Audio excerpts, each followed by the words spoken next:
Hi, everybody. This is Dan Freeman from ALA Publishing. We are really happy to have you here for the December episode of American Libraries Live, Finding Your Ideal Library Job. We've got a lot to discuss today, and before we begin, I just want to encourage all of you in the audience to use the chat space, use Twitter to weigh in with your questions, comments, concerns at any time. We always find that the more interactive these events are, the better they are for everybody. So I'll probably remind you all of that several times throughout the presentation, but I want to start by introducing our panel. So first I want to introduce David Connolly. Welcome, David. Hello. Good to have you back. And David is the coordinator for ALA Job List, and ALA has a staff development day today, so I think David and I are the only ones here in the building right now. Next I want to introduce Catherine Hakala-Ausberg. Welcome, Kathy. Thank you. Happy to be here. And Kathy is a consultant and the executive director of the Northeast Ohio Regional Library System. Kathy is also the author of several books on being the book Be a Great Boss and Build a Great Team. So Kathy knows quite a bit about this from the supervisor perspective. And finally, I want to introduce Gary Marcinini. Welcome, Gary. Hello. Welcome. It's great to be here. Thanks for having me. Great to have you here. And Gary is the Dean of the School of Information and Library Science at the University of North Carolina in Chapel Hill. So we're talking about the library job market today, and this obviously is a huge issue for anyone because whatever field you're in, you're concerned about your job market. So just to get us started, I want to ask sort of a round-robin question and just get a quick elevator speech kind of answer from everybody. I just want to put this out there. What do you see as the key challenges right now in the library job market? And Kathy, we'll start with you. Okay, well, I think that's from two perspectives. I think one of the big challenges from the perspective of those who are looking to get a job is that they need experience, and they feel as though they're in kind of a catch-22 because they don't have experience if they can't get a job, and they can't get a job without experience. We hear a lot of that, and we have lots of ideas and lots of answers for them as to how they can build that experience, but that's something that they really need to do. Just having the degree isn't cutting it. And from the perspective of the people who are doing the hiring, we're running into a challenge now that this heightened age of technology, we need people with really less technical skills, if that makes sense. And what we need is we need more people who want and are skilled in engaging with the community. Customer service, soft skills, people who really want to be out from behind a reference desk and interacting with people. And so we're looking for, we're having some challenges actually finding those soft skills. Not the hard skills, those are great, and people are coming out building web pages and all kinds of things they can do, but it's a people experience now in a library, and that's a whole different set of skills. All right, thanks for your perspective, Kathy, and we definitely will come back to the experience conundrum later in our conversation. David, let's move on to you. Well, I definitely second the experience catch-22. I think that's pretty widespread. From the employer perspective, and for some job seekers, I think we're seeing a leadership role pinch as a lot of long-time managers and department heads and higher level employees start to retire. There aren't necessarily folks behind them that are interested in moving up into those positions. They've seen the challenges to work-life balance that administration can bring sometimes and have a reluctance to move into that.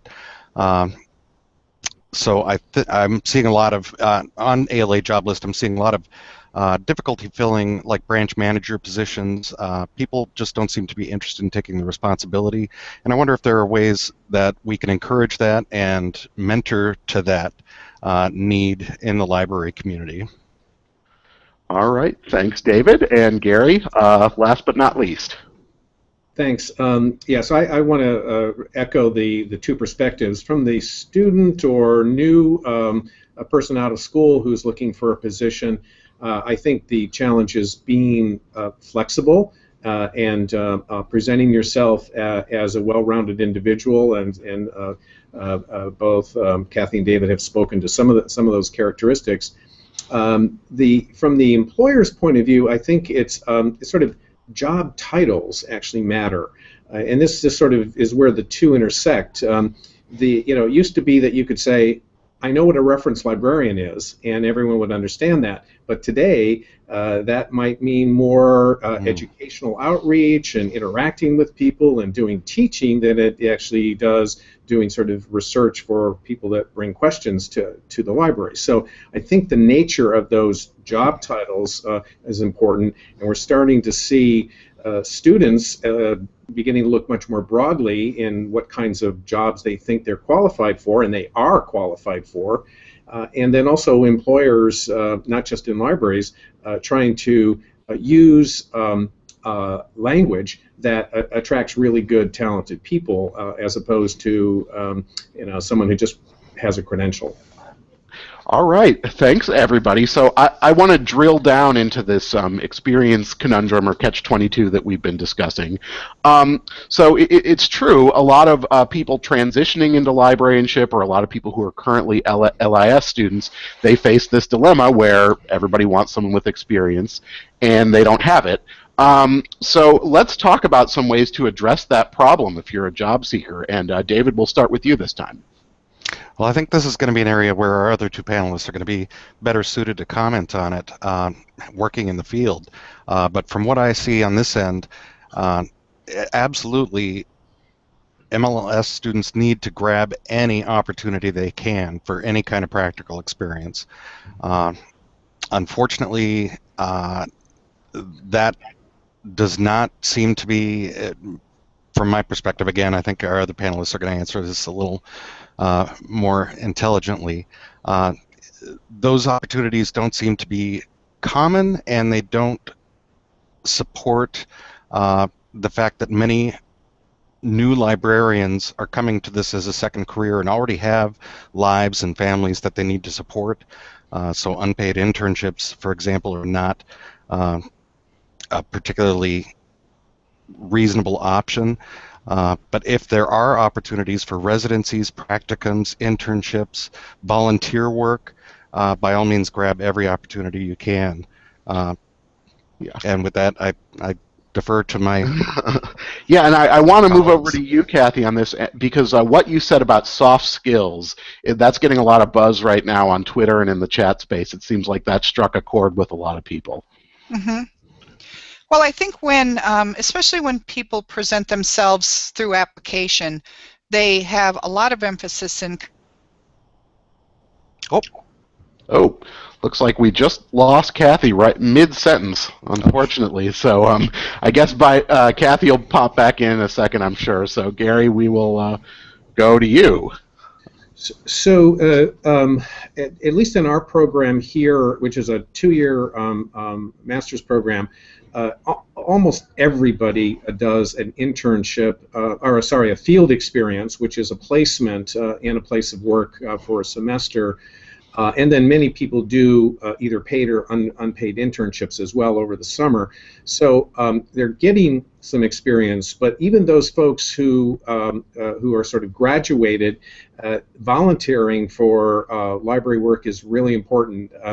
And it sort of gives you a perspective and a kind of set of talking points that you can use for job interviews and for looking even before the interview, looking for the right kind of job.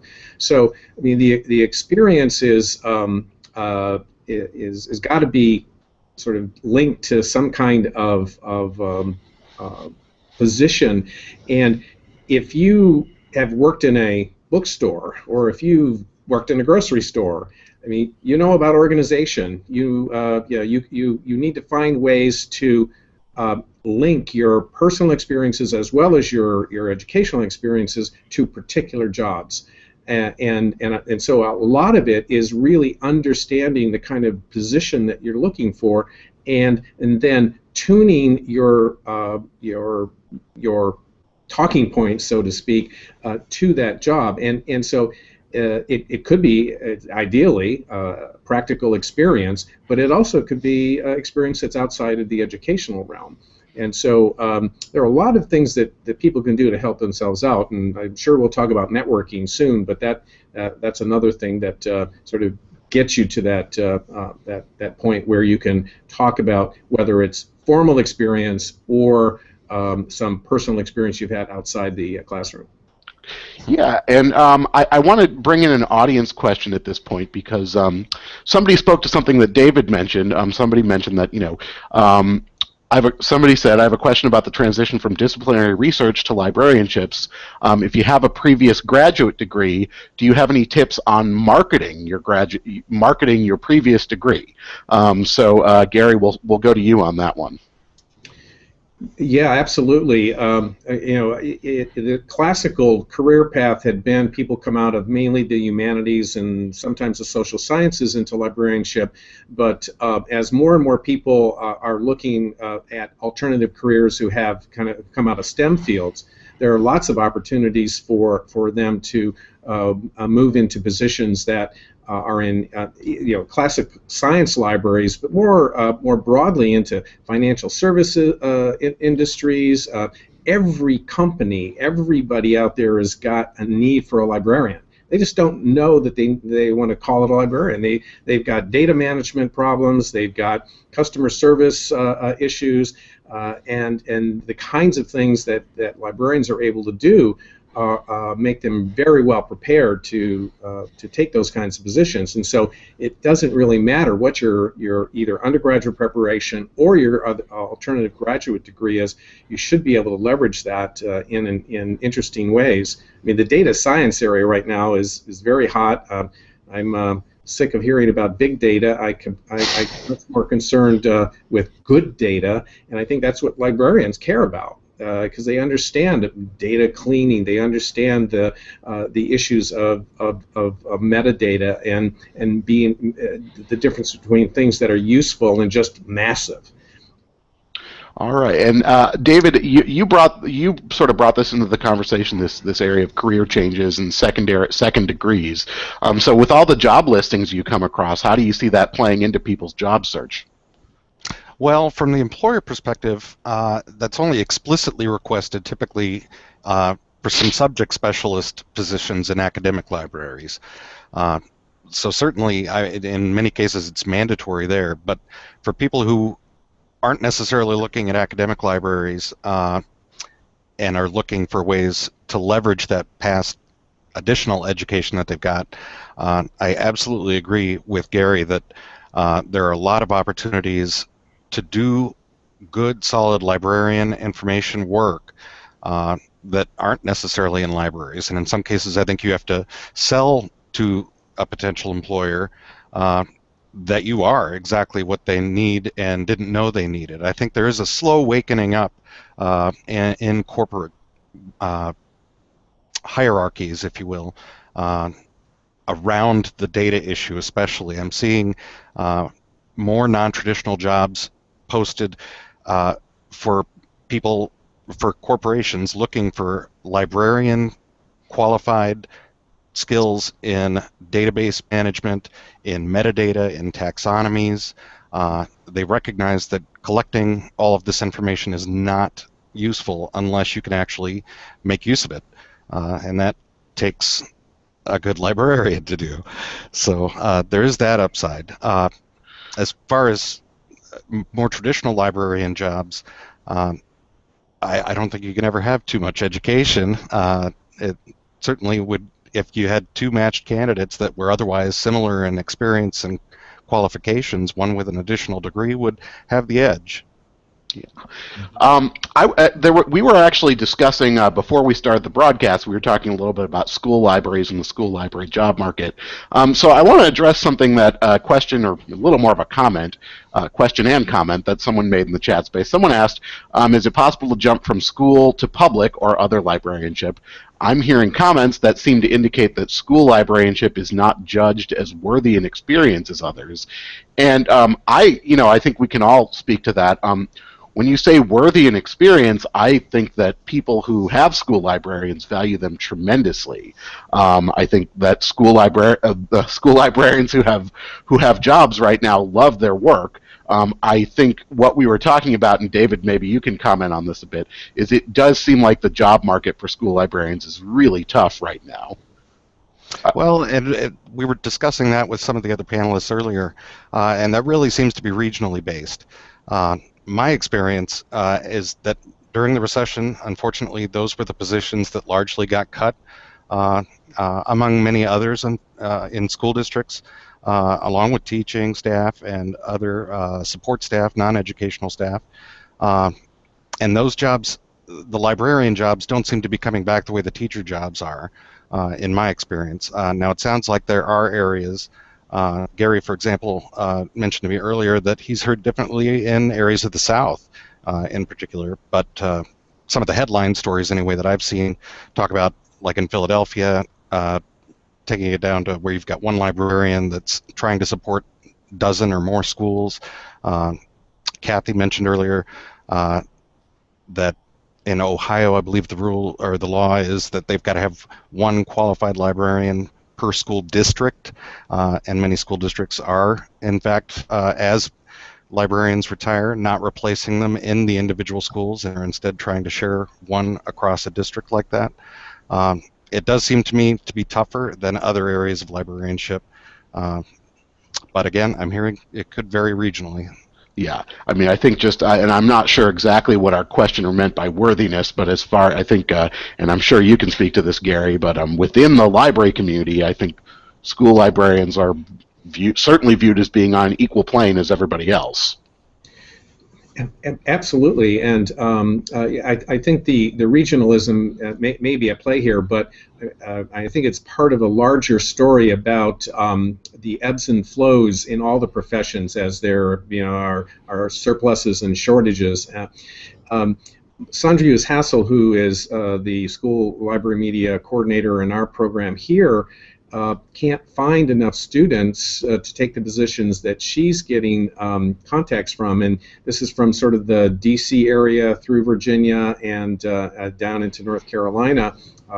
There are 4 unfilled positions in Durham public schools right now, according to Sandra, and so I think what we're seeing is that where school districts have been sort of cutting back, that some of those jobs may be disappearing, but more and more people are moving either from teaching positions into school library media programs to get the certification and then take those jobs. And as far as the question about could you move from a public to a school or vice versa, I think that does work. Some years ago we had a program where we were working with the Baltimore City Public Schools, and when I was at the University of Maryland, and the only differential was that the public librarians are 12-month employees and the school librarians were 9-month, and so when we tried to do some sharing, we run into sort of salary sorts of differences, but certainly in terms of skills and preparation, I could see school library media specialists being exceptionally well qualified in both libraries in the public sphere as well as in academic, because so much of the work now is really education based and learning based and helping people sort of learn how to do things as opposed to really just kind of provide information to folks. And Dan, if I can hop on that real quick, I apologize. Absolutely. I got distracted toward the end of your question and addressed the job market part without getting to the transition question. What I've seen anecdotally is that there absolutely can be success moving from school to another type of library, particularly depending on where your primary interest lies. In a public library, a children's or youth librarian is a natural match. That's not to say that there aren't other roles that you could do, but I think they would be a little more difficult of a jump. You'd have to do some convincing, and you may be better off getting into one of those more natural fits and then doing a lateral kind of move later. But in an academic library, as Gary said, absolutely with the focus on instruction librarians and academic libraries these days, and the application of information literacy concepts from K through 20, I think that absolutely can work as well. All right, and I'm glad to see that Kathy is back in. Welcome back, Kathy. Thank you.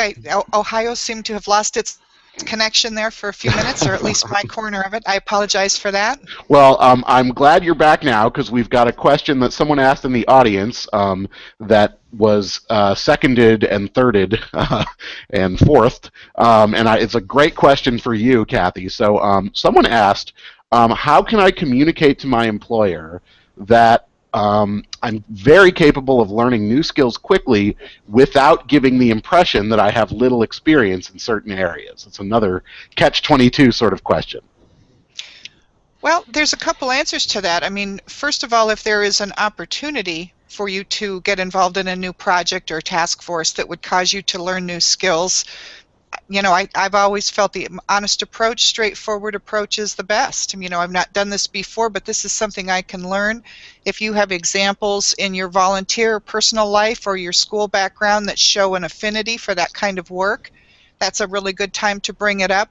I frankly can't imagine any kind of a supervisor, manager, or director who would want to turn away someone who wanted to learn and grow and make a larger contribution to the organization. I can't even imagine that. So I think it would be the best opportunity to just speak right up and raise your hand.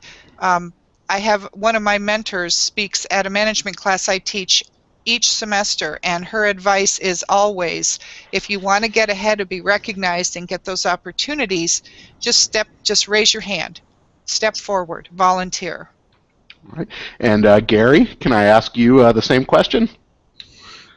Yeah, I think that you can really help yourself out sort of tangibly by having a portfolio from either your education or even any other kind of work in which you can illustrate either small or large projects that you've undertaken, give the timing and say, you know, it was a semester project or I did this over a 3-week period of time. And be able to illustrate it. If you can point people to things on the web, that's a big advantage as well. So that you're able to actually give sort of tangible examples of your adaptability and your breadth. And so you can.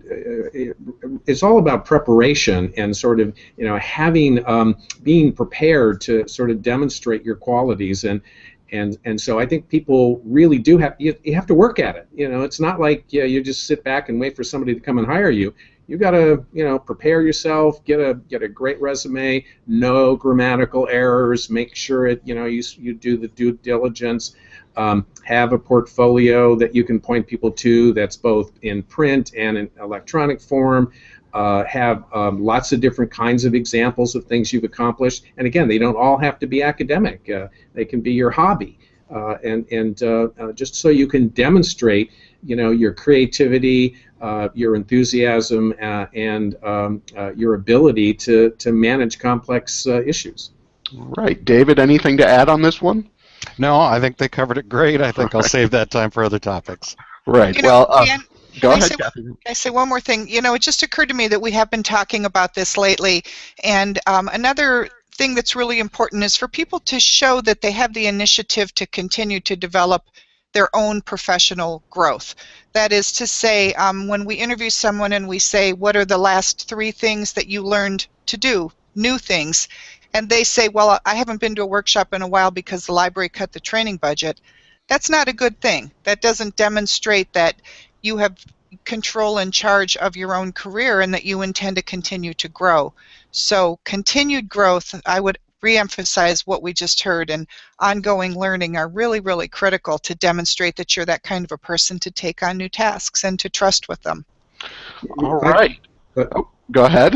So just to build on that, one thing that came up, I talked to our HR director in the UNC libraries, and I talked to a few other folks around here, and people talked about informational interviews in which you can really help yourself out by actually going out and calling people or going to see people in either the kind of job you want or related jobs, and asking them a lot of questions and having a discussion. I mean, first of all, it helps other people know that you're on the market, they'll remember you, but more importantly, you actually get to hear snippets and scenarios that you can then use, and you can do this anytime. You could be out of school for 10 years and still be learning a lot by talking to people who are on the job in different aspects of the kind of career path you want to pursue, and do these informational interviews. It's a win-win for everybody who really is serious about going out and sort of building a career. Yeah. And Gary, I want to stick with you for a moment, since you work at an LIS school. There's been a lot of buzz on Twitter about what Kathy said about soft skills, and how to attain those. So, you're constantly working with LIS students. What do they do in terms of training themselves for those soft skills, things beyond learning how to catalog or learning how to conduct a reference interview? Well, a lot of it is about interpersonal communication, being able to talk with someone with mutual respect, and writing skills. Fortunately, I think most of the people who come to get a master's degree in library or information science tend to be, have pretty good soft skills. They may not be the most outgoing, but they can write. And they understand things, and so what we try to encourage them, they have to take a communications type course.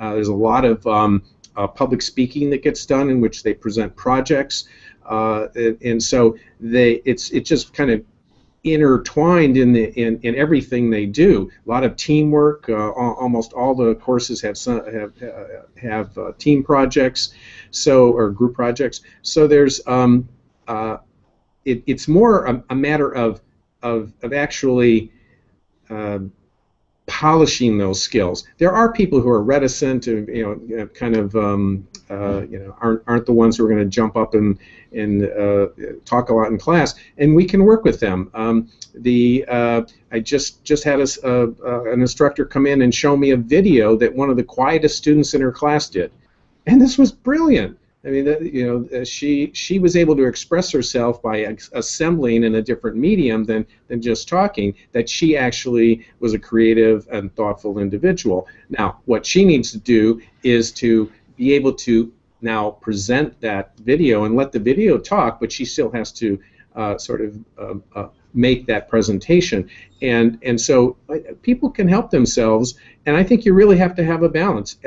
I hear a lot of demand for the technical skills, and there are academic librarians who are saying, I want somebody who can, has a law degree or has a computer science degree. I would claim that librarians are well prepared to do those jobs because they do have the soft skills.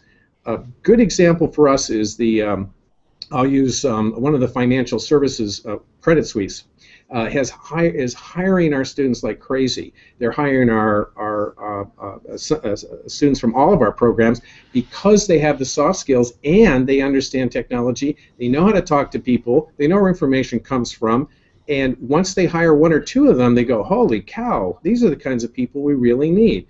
And that soft skill set is what sets them apart from the person who's really just a technical person who wants to work in a cubicle. All right. David, what are you seeing from employers in terms of what they're looking for on soft skills and how they voice that on resumes? I'm sorry, on job postings. Well, on job postings, of course, it's always couched in, we want dynamic, friendly, lots of adjectives. I don't think they're as explicit about exactly what they expect, and that's partly because soft skills are a little fuzzy to define. But I absolutely want to jump on some of the things that Gary said. This profession has a reputation that I don't think was ever really fair, of the quiet, mousy librarian. That is absolutely not the case, and it certainly won't fly today. I think there has, because of that stereotypical impression, and I think because of kind of a cultural shift that's been going on, I think there's a tendency for people to say, this is exactly who I am, take it or leave it.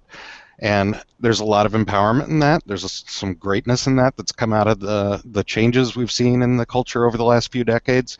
But it's naive to think that you can really take it or leave it without recognizing that you need to interact with other people. This is a very, very interactive profession, no matter what your role, whether it's IT or frontline. When you are working in an academic library, you need to be able to work with faculty. When you're in a public library, you need to work with the public, you need to work with the community, you need to work with the local government. No matter where you are, you've got to be able to deal with administration. It's not acceptable to just say, I don't have those skills and that's the way it is. You've got to make a conscious effort to improve them and demonstrate them. Yeah. And Kathy, we had some people ask if you could be more specific with your definition of soft skills and what those entail.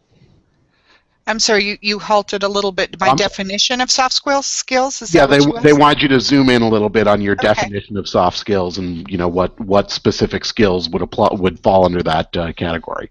Okay, well, some of them that have been mentioned a little bit, communication, of course, is one of them.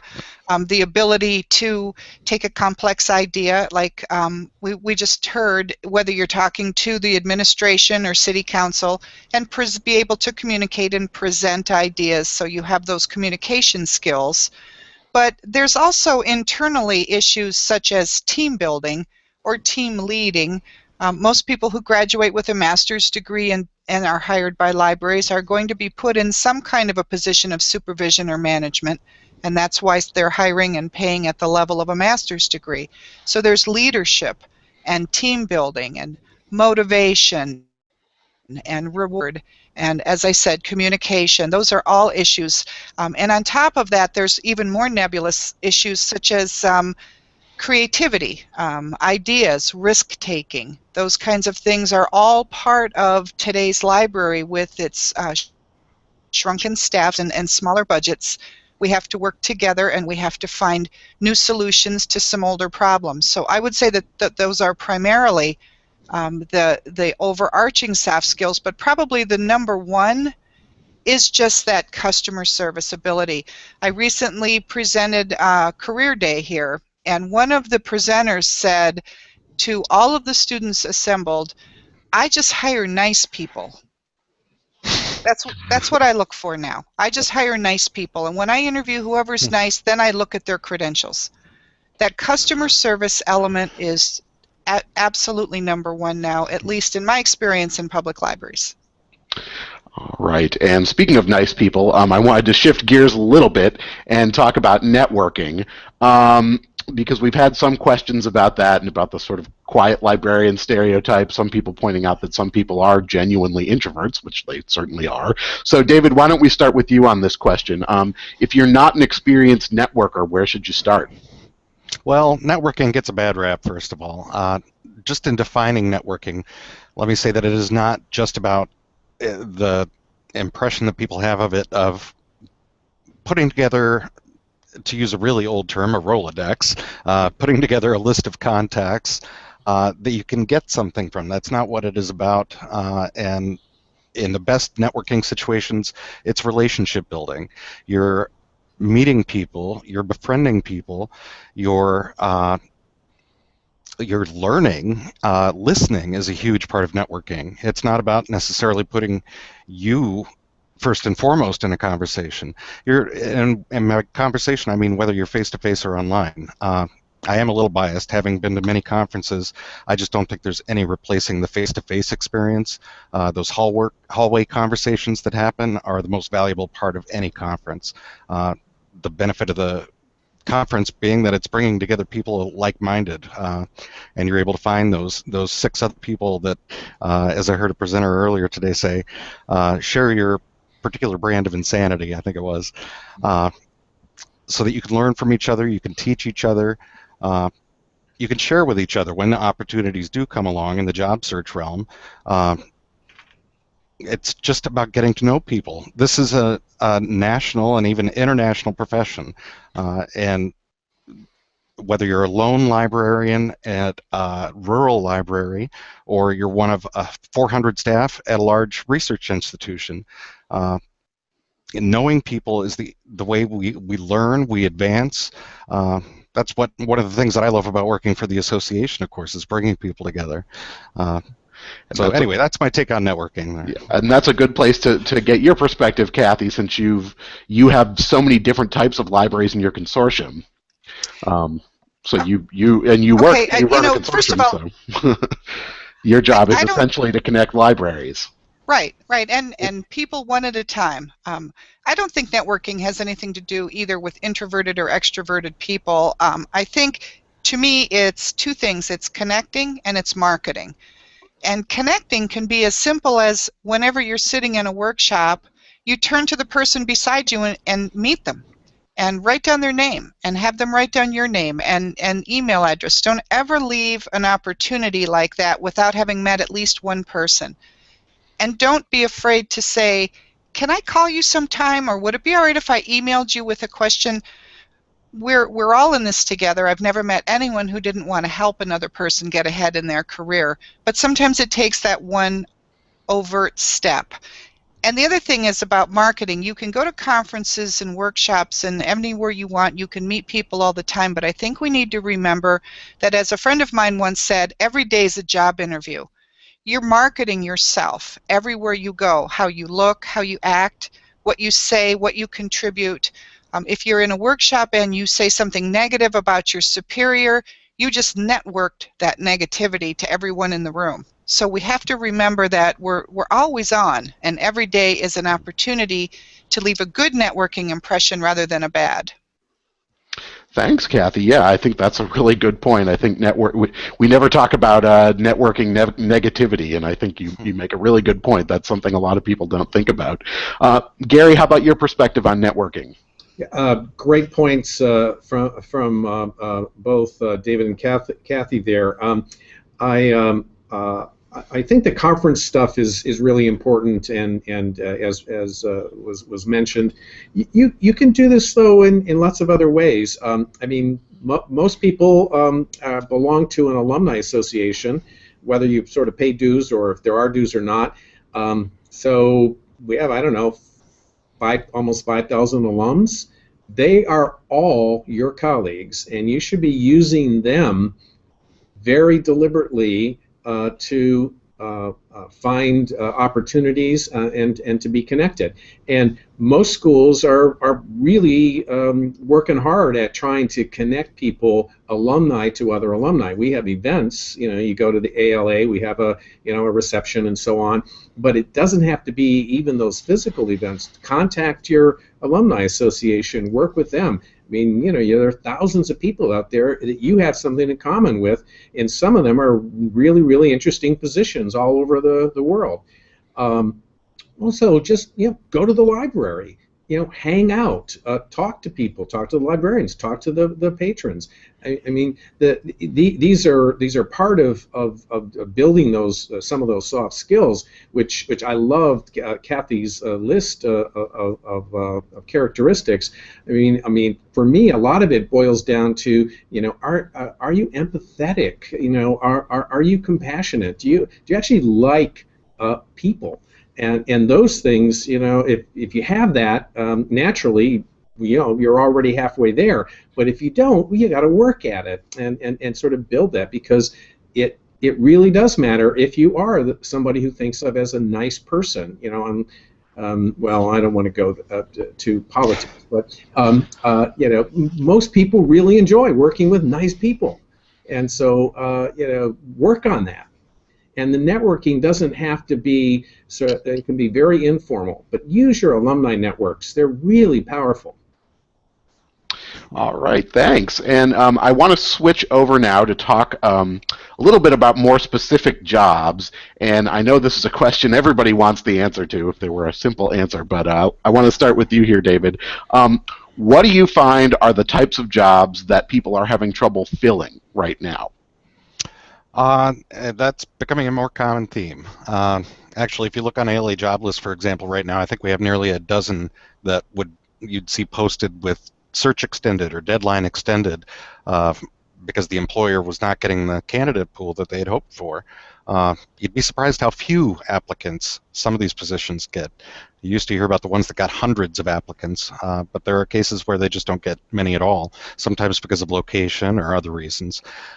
In academic libraries, I think the two fields that I'm seeing growing a lot are scholarly communication positions that are dedicated to that, and assessment. Assessment is becoming a huge thing, and it's the assessment ones that I see more often than not employers having a little more trouble filling. It hasn't become clear to me quite yet whether that's because people don't have that skill base yet or don't have the interest in applying for those positions yet. In public libraries, outreach, management positions, and bilingual positions are three areas that I see coming up with a little more of a struggle lately. Outreach, actually not so much a struggle, it's just a growing position that's just, again, kind of becoming standardized across a lot of public library districts. But the need for bilingual, not just Spanish, but depending on what, if you're in a metropolitan area, it could be Polish or other languages as well. That, if you're bilingual or multilingual, is a huge selling point, especially for urban library systems. Market the heck out of that.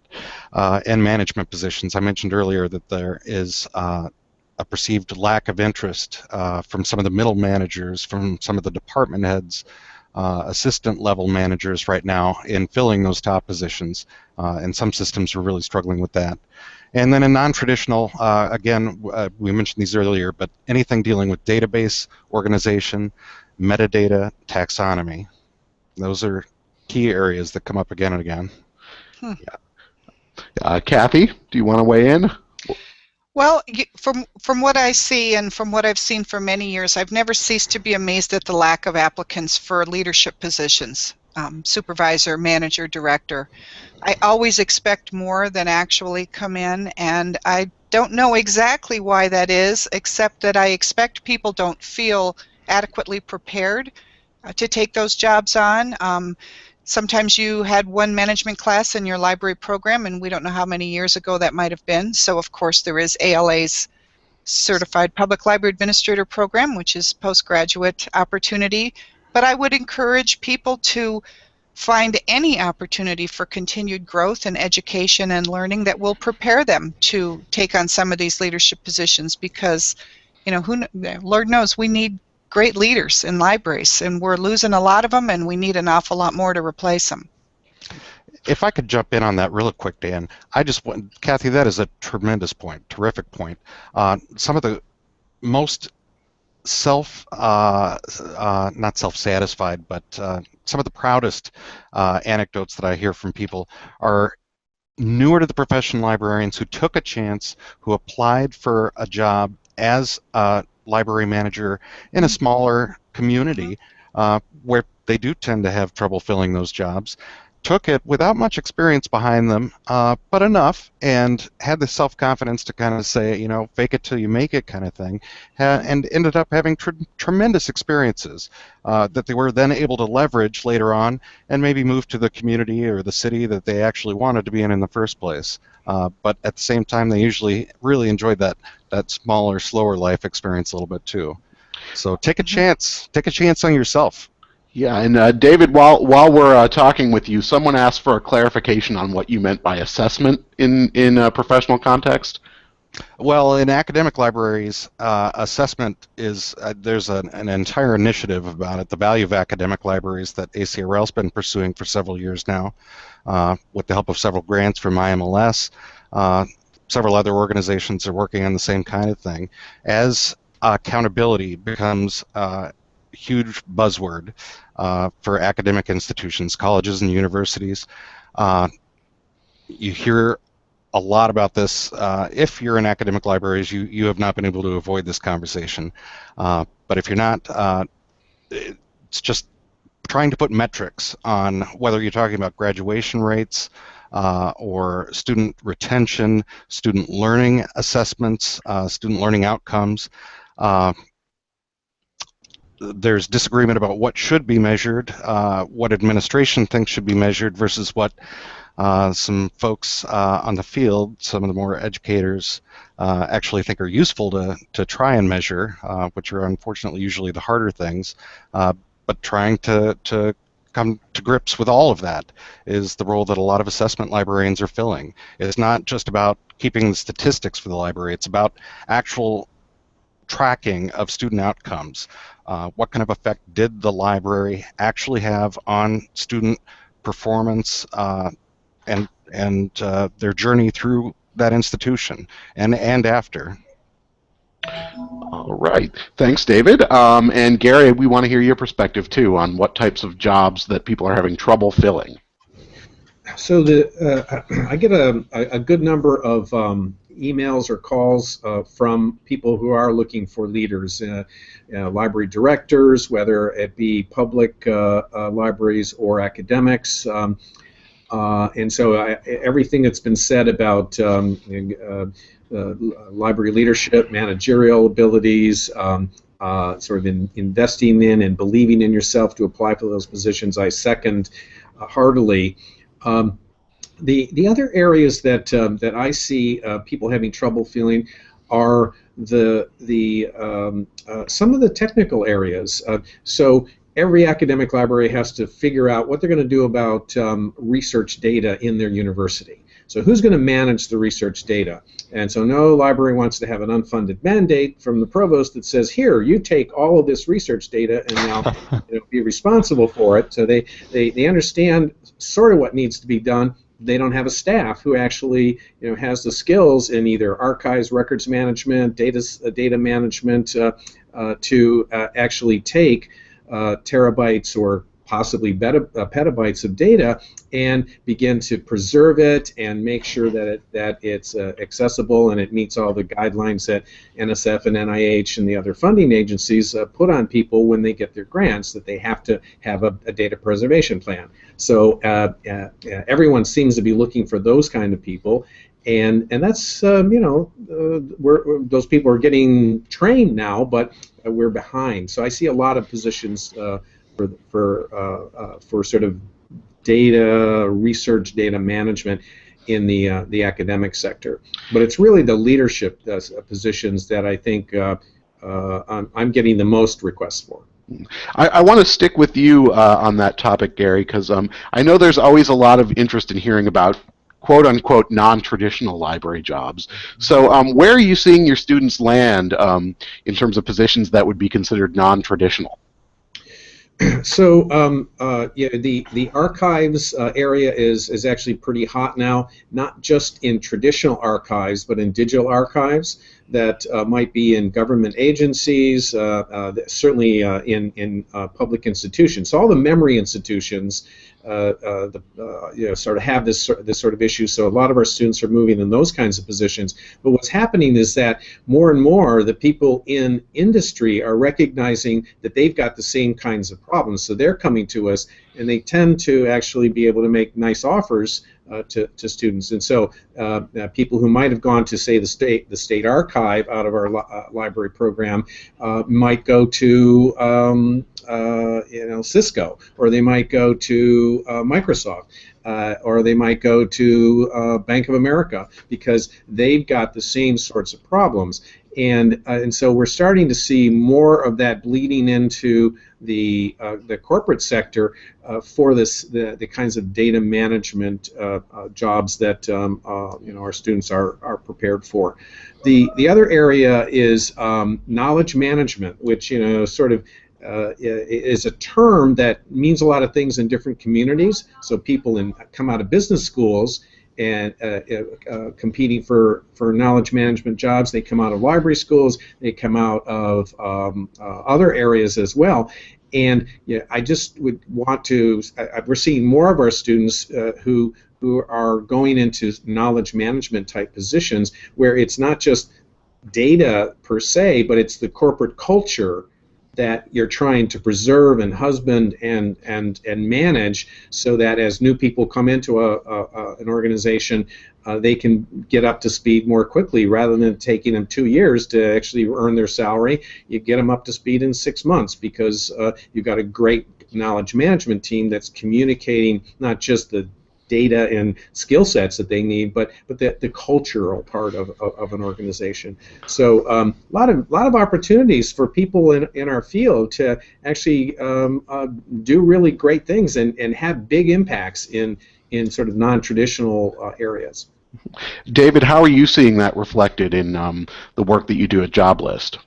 Well, as I mentioned earlier, I absolutely agree with Gary that I think there is a slow awakening in corporations, in non-traditional fields, if you will, that librarian skills are very much what we need to manage all this data this data monster that we've created to get to the good data that Gary talked about earlier.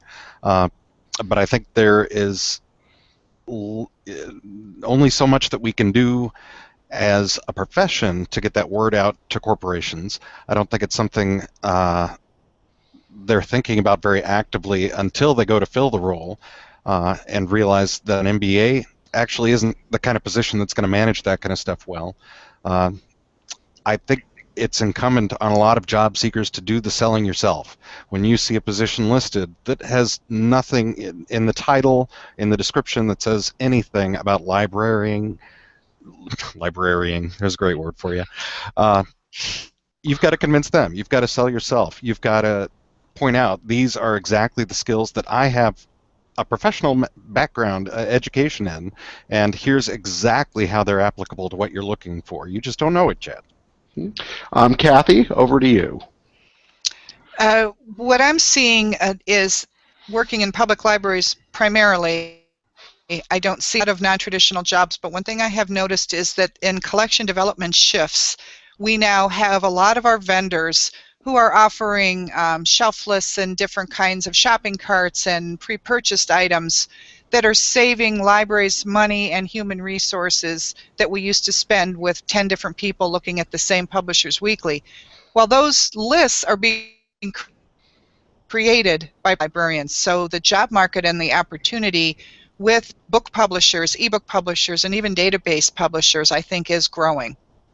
Right. And I want to stick with you, Kathy, because someone asked a great question for you as the author of Be a Great Boss, the fantastic book published by ALA Editions, shameless plug. When you were talking about management positions, someone asked, what do you see as the baseline qualifications for a management position? Well, I think baseline is you have to be good with people. You have to care about people. You have to be able to lead people as a team leader, not as a supervisor, but to really get people to work together towards a common goal, a common vision that you have to be able to articulate. So if you can work with a group of people and get them all sort of corralled and pointed in the same direction and supporting one another, then I think that that's kind of a basic thing that I look for. When I have hired supervisors and branch managers, I really haven't given any concern to did they have experience in that. I wanted to see what kind of aptitude and affinity they had for leading people, because that's really what leadership's all about. So I would say that that's the beginnings of it, is just being able to work with a team of people towards a common goal and be the person they need to support them to get their work done. Right. David, with the job listings you see for management positions, are there common threads as far as what people are looking for? Well, I think Kathy's got the right idea for how you should be looking for management positions. I think your mileage may vary a good bit across different organizations. I think there's a lot of shortcutting when particularly municipal HR departments get involved. They want numbers. They want to plug in a number. They want a way to weed you out. That's really what job application is to a large extent, is avoiding being weeded out, even more so than being counted in.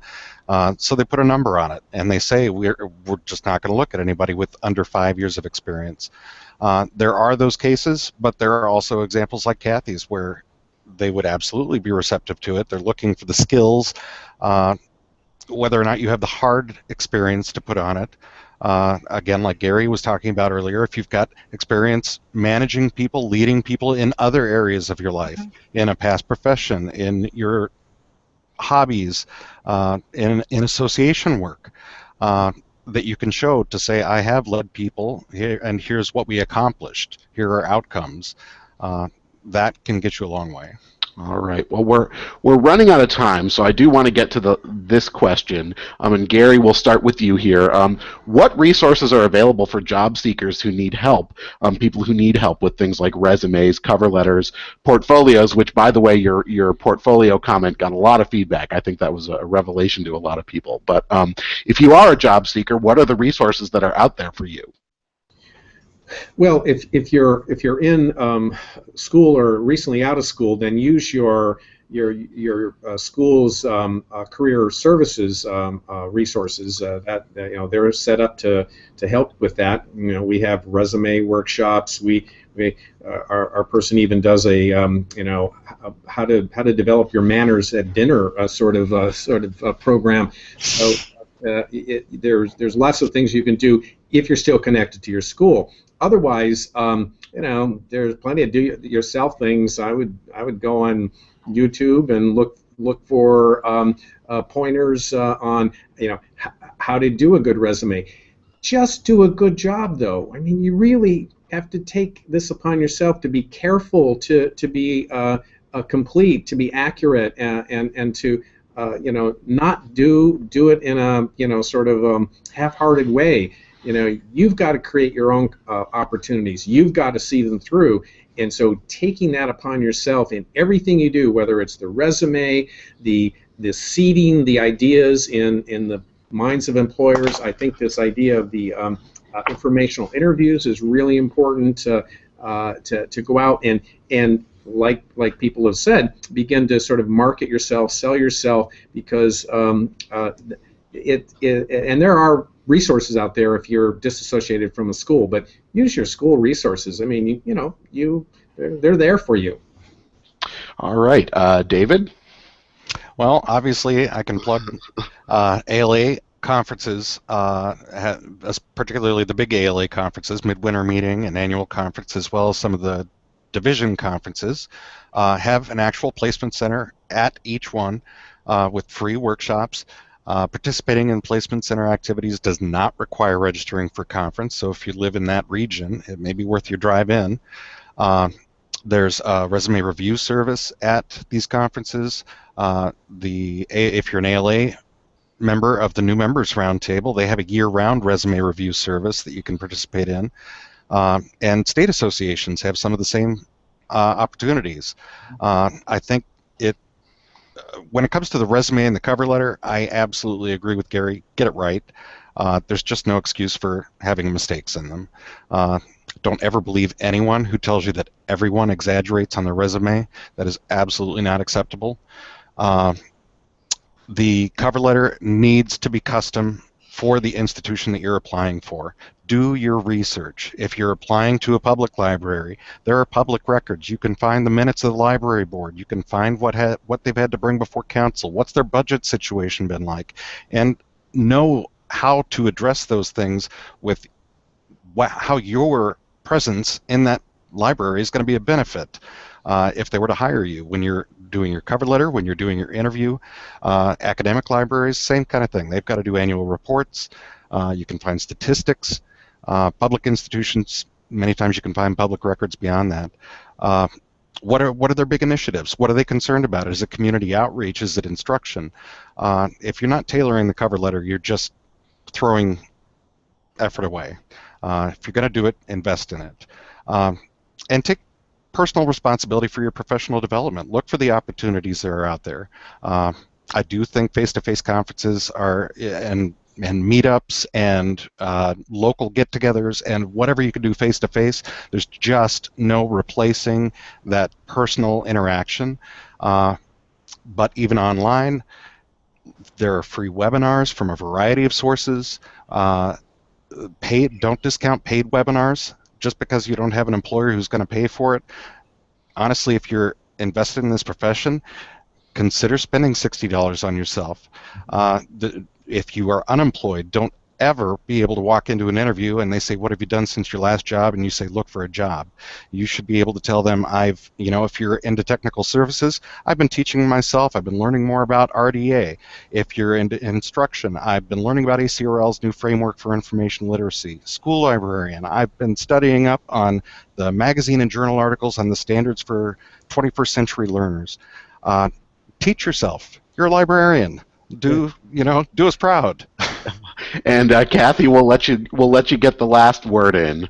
What are the resources out there for people, and what can people do to help themselves? Everything that's been mentioned is valuable, of course, but my suggestion would be, number one, get a mentor, and number two, be a mentor.